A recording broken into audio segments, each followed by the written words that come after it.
What was that? Mike, it's an old house. It's gonna make noise sometimes. The people come here to look for aliens. Ghosts and cults and gateways to hell. What was that? Looking into other dimensions. Dude, you keep coming here with these recordings and these stupid stories about how you found them, and you're acting weird. I think someone might be messing with us.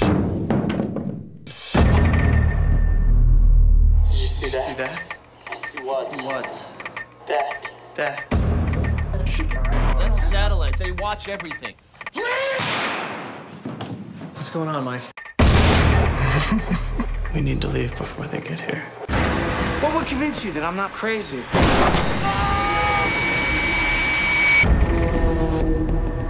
This might be a pretty short review. There isn't really a lot to say about this movie. It's very okay if you want a short review. And I kind of could stop it there. This movie is just very, very okay. The basic premise is, well, it's a mumblecore horror movie. I should say that. So just start out with that. But this movie, the basic premise is this guy, he gets an email from his friend. This guy's name is Mike, his friend's name is Chris. And Chris, this video is of Chris in the woods, shooting off guns like a motherfucker and smoking some crack, which is, you know, two activities one should mix often. But he, Mike decides that, you know, he's gonna go find his friend, find Chris, who's fucking staying in some shack in the middle of, like, the woods. And so Mike goes out into the woods, finds Chris at this shack, and, you know, handcuffs Chris to a pipe in his own shack, which you find out later is actually an abandoned shack that Chris is squatting at, and it's actually on an Indian reservation, but that you find out later. But Mike handcuffs Chris to a pipe on the wall and says, you know, we're gonna stay here for 7 days, and at the end of this 7-day process, either you go into rehab or whatever, but for 7 days I want you to be clean. And so basically, you know, Mike, for the first couple days, or for the first day, you know, Mike goes out shopping, he gets supplies for them, and, you know, Chris, you know, he's stuck on the bed, and basically weird things start happening. At first, Chris's dealers show up. They're asking for like a kind of hefty supply, kind of hefty amount from stash back that they shared at one point with Chris, and these Native Americans show up and they explain that, you know, Chris's shack is on a reservation, and Mike basically has to start paying off all these people. And then they start finding these messages. They start finding, like, pictures and letters and reels of film that seem to be left around the cabin or the shack and the surrounding area. And Mike, he goes exploring in the area during the day, leaving Chris, you know, to do whatever, stay stuck in bed, handcuffed to the wall. But Mike starts finding more and more recording equipment. He starts finding tapes, and he starts gathering, like, he finds a camera, he finds a TV, he finds a slide machine, and, you know, all of these things that he finds, they tell a little story or something, and usually the little stories, you know, be it on tape, be it through slides, be it on, like, an actual reel of film, they usually end in a death. They usually end in something bad happening, and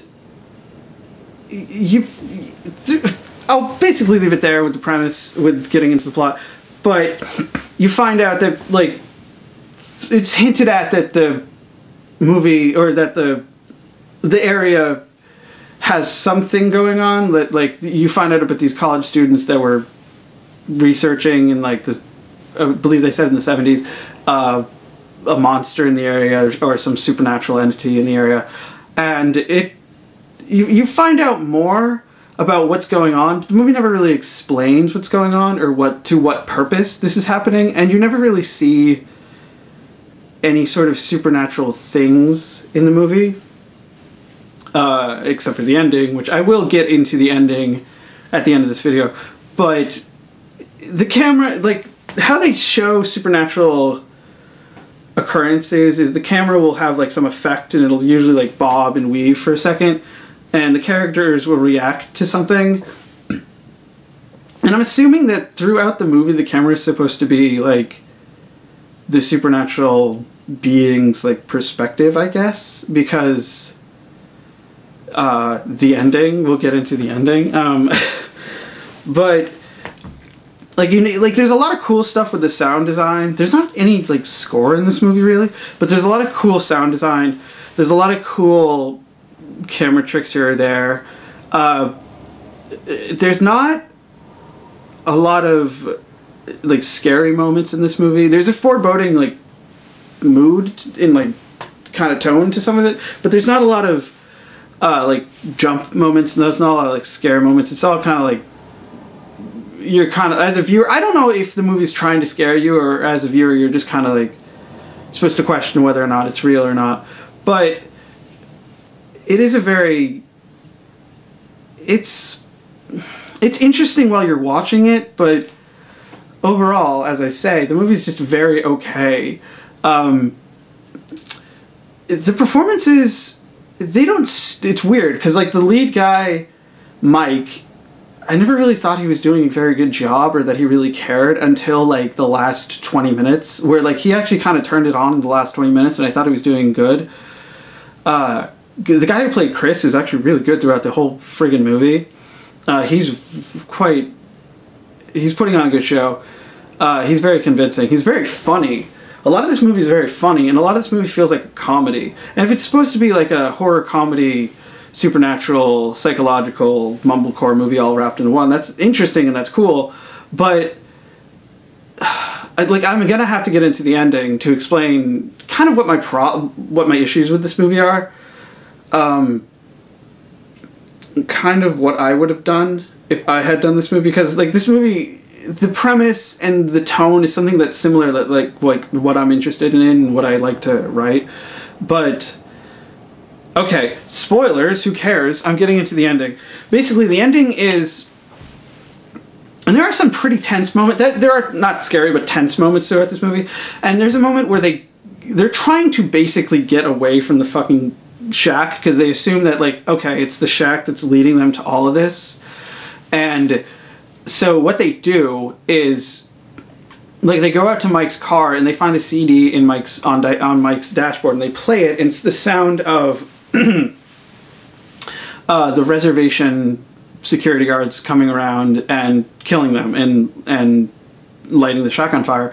And before that, what had led them to leave the shack is they opened up Mike's laptop, and what was playing was a video of Chris's drug dealers beating them to death in the shack. So they left. Obviously, I would too. And you know, and then they hear this CD. So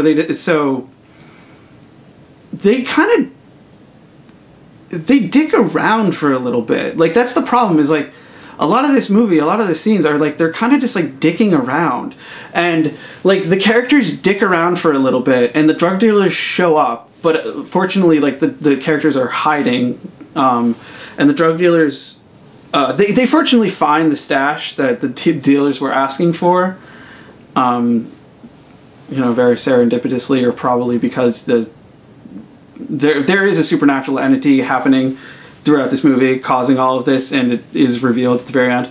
But the supernatural entity clearly put the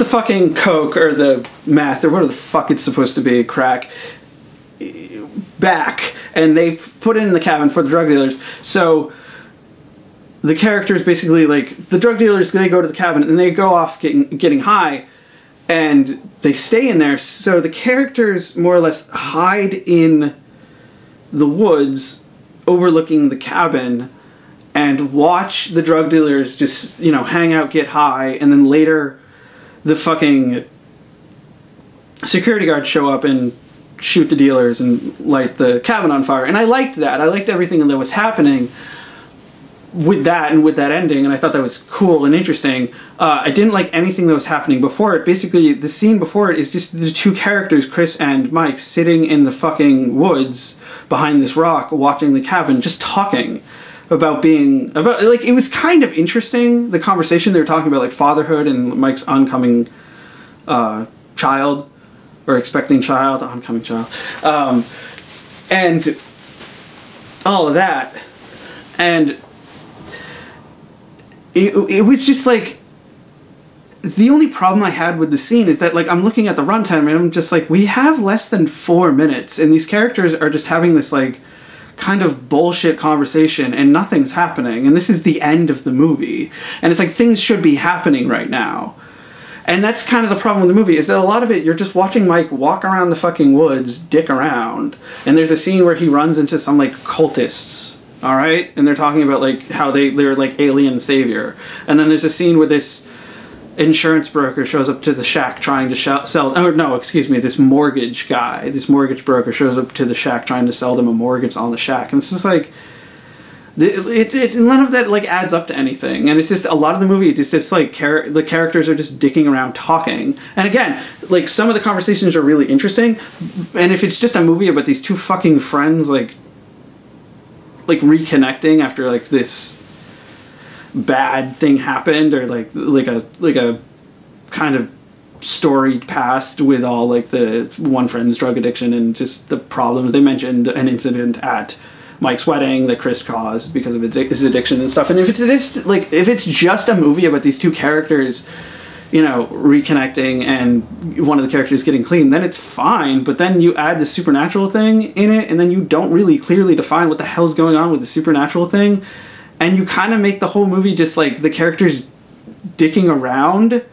It just like, there's no immediacy to anything. It never like feels like the movie's trying to like grip you or get going or really feel like a roller coaster or feel like or something. Like, movies have to have movement, they have to have flow, and just, you can't like stop a movie like that in the last like 5 minutes. And it's like, I don't know, and it wasn't a huge like mistake. It's just like, this really like good dialogue, good writing, but like, put this somewhere else. And then there was the very, very end, where at the very, very end, basically like the perspective, like the screen, there's an effect where like there's this weird like effect on the screen where it becomes like clearer, and then there's a shadow over Chris and Mike, and they're just like staring at like up at whatever, and like Chris falls to the ground and he's like cowering, and Mike is just like staring, and you hear this like kind of like guttural like roar kind of sound, and Mike is like, oh, can we try it another way?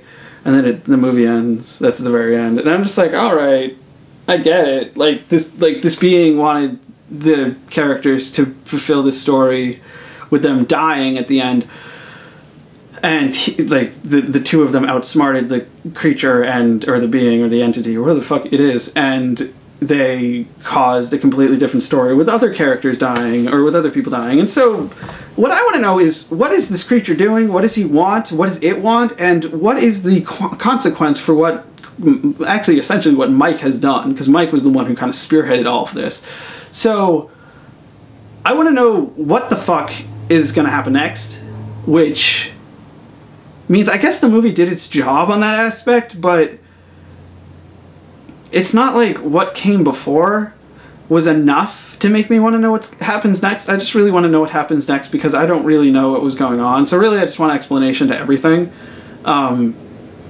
It's, again, like, it's just a very okay movie. It's not required. It's okay. It's whatever. So I'm going to try to watch a couple movies that aren't really horror movies in the next couple days and get some more vlogs up, and working on a new series, starting to write that soon, so watch out for those videos. What the hell was the name of this movie? Resolution? Yeah, whatever, it's fine. Don't see it. Who cares? I'll see you guys later.